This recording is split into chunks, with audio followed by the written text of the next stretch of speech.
Guys, welcome to score of India university. तो आज के इस क्लास में हम पढ़ने जा रहे हैं नॉर्मल फॉर्म।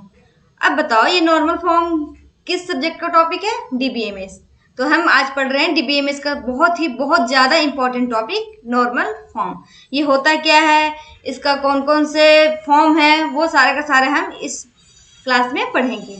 ठीक है, तो आज का जो हमारा टारगेट है वो है 1 यानी कि फर्स्ट नॉर्मल फॉर्म। ठीक है, लेकिन सबसे पहले हम समझते हैं कि नॉर्मल फॉर्म होता क्या है। Use to identify degree of redundancy. अब ये रिडंडेंसी क्या बोला है ये सोचना पड़ेगा। और रिडंडेंसी का मतलब होता है कि जैसे फॉर एग्जांपल कोई एक टेबल है जिसमें बहुत सारा डेटा है, ठीक है, बहुत ज़्यादा डेटा है, तो उसमें सम डेटा एक दूसरे से डिपेंडेंट डेटा होता है। तो अगर आप उसमें से कुछ भी डिलीट करोगे तो उसके साथ साथ जो इम्पोर्टेंट बात होगा वो भी डिलीट हो जाएगा। तो आपको ये सब बातें ध्यान देना पड़ेगा। जो बार बार हमें डिलीशन में प्रॉब्लम आ रहा है, इंसर्शन में प्रॉब्लम आ रहा है या फिर अपडेशन में प्रॉब्लम आ रहा है, तो ये क्यों हो रहा है? डुप्लीकेट वैल्यू के कारण। तो इसी के कारण हम इसे बोलते हैं रिडंडेंसी। इस रिडंडेंसी को फाइंड करते हैं, यानी कि use to identify degree of redundancy. कौन सा डिग्री का हमारा रिडंडेंसी है उसे हम पढ़ते हैं नॉर्मल फॉर्म के टॉपिक में। तो मेनली नॉर्मल फॉर्म के टॉपिक में तो हमारा जो आता है वो होता है 1NF। ठीक है, 1NF इसे बोलते हैं फर्स्ट नॉर्मल फॉर्म। ये हो गया हमारा सेकेंड NF यानी कि second normal form.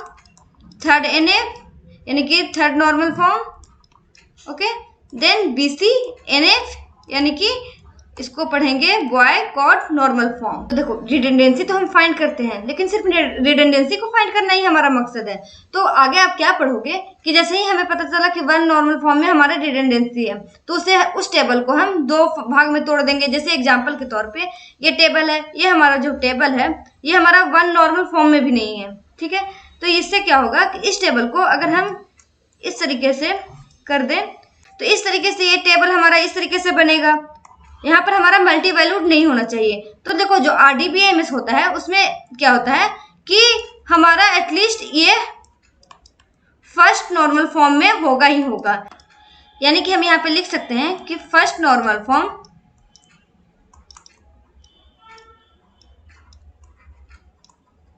Is default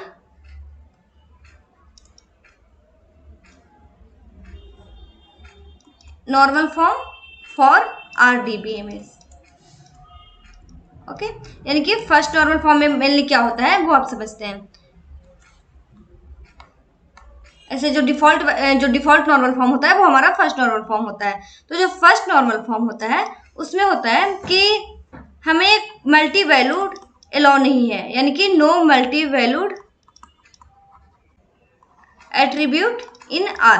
देखो एग्जाम्पल के तौर पे जैसे ये हमारा P1 P2, तो ये हमारा मल्टी वैल्यूड है कि नहीं? ये जो टपल है वो मल्टी वैल्यूड है, ये भी हमारा मल्टी वैल्यूड है, ये भी हमारा ये तो हमारा सिंगल वैल्यू है। बट ऑल ओवर अगर देखा जाए तो क्या हमारा जो फोन एट्रीब्यूट है वो मल्टी वैल्यूड है?